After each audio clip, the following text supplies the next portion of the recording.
Well, ladies and gentlemen, in their continued hatred towards the Cayo Perico Heist, Rockstar have made yet another change to make it even harder. It seems like every update since its release, they've just been nerfing it or changing something about it. First, it was a Juggernaut where they made it unable to die by melee. Then they added some more camera locations outside the compound to make it harder during the scope out mission. And then it was the announced nerf with the cooldown last update. And now we have the change they made in the Jug Wars update. And that changes the guards can now spot bodies and they'll alert the entire compound if they do. You'll see right here, the Juggernaut is going to walk up to the dead guy and instantly triangulate my location, even though I killed him like 5 minutes ago, because GTA stealth, am I right? This also happens outside the compound. Bodies will get spotted by guards, and the alarms will go off. It's not exclusive to just inside the compound. Just want to clarify that. Now, this change doesn't really do much if you're a solo player, because you don't really have to kill anyone if you're by yourself. In the compound, as a solo player, you're just going for the primary target, unless you're doing glitches or something to get the other rooms to get gold.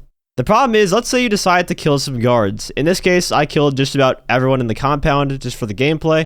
When you grab the primary target, more guards then spawn in afterwards, and the guards that you killed don't despawn. So what happens is the alarms instantly go off because the new guards basically spawn in right next to the dead ones to see them instantly. So even if you do completely flawless stealth inside the compound to start off, you still get screwed by the game when more of them spawn in. It's just not good design. My main gripe with this is that it only punishes group play, when I thought the entire point of the Cayo Perico rework last patch was to encourage group play by making the cooldown shorter if you do complete it with a group as opposed to by yourself. One of the main incentives for doing the heist as a group is to get the good loot in the compound, the gold. That's the only legitimate way you can get it, is to have multiple players with you. But you're also required to kill other guards that have a random chance of dropping the keycard used to open said doors. Sometimes you're going to have to kill a lot of guards because it's a random chance, and that is out of your control. You have to do it if you want to get the doors opened. But now if you kill guards, you are just guaranteed to get spotted once more of them spawn in after the primary target is grabbed. So you're punished for doing what the game requires you to do in order to get the loot.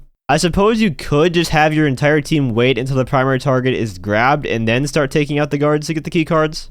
But that's still just so silly to me. So you'd have to have your other 3 teammates just sit there scratching their ass, doing nothing while one person grabs the primary target and then they can start killing the guards. That takes away the whole point of having multiple teammates that can be doing different things at once to speed up the process. That's the teamwork of the heist. If you have a good team, you can coordinate your roles. The heist was already hard if you didn't have a good team, especially with randoms. But after this change, you got no shot doing the heist with randoms. Overall, this is just not a very well thought out change for the main reason that it once again discourages group play in favor of solo play. The opposite of what they tried to do with the first rework. It just doesn't make any sense.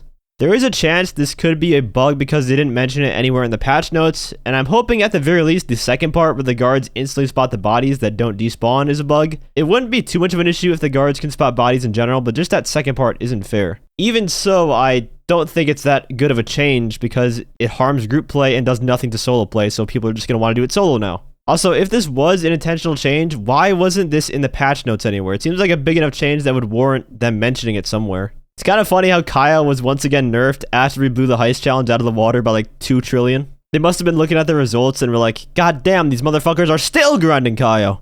And then they called up their lead designer and went like, yeah, John? Yeah, they're still doing the Cayo Perico heist. Yeah, even though we nerfed it like 4 times, but they're still doing it. Yeah, so just make it harder for the next update. Make it more difficult. How? Shit, I don't know. Surprise me. Alright, bye.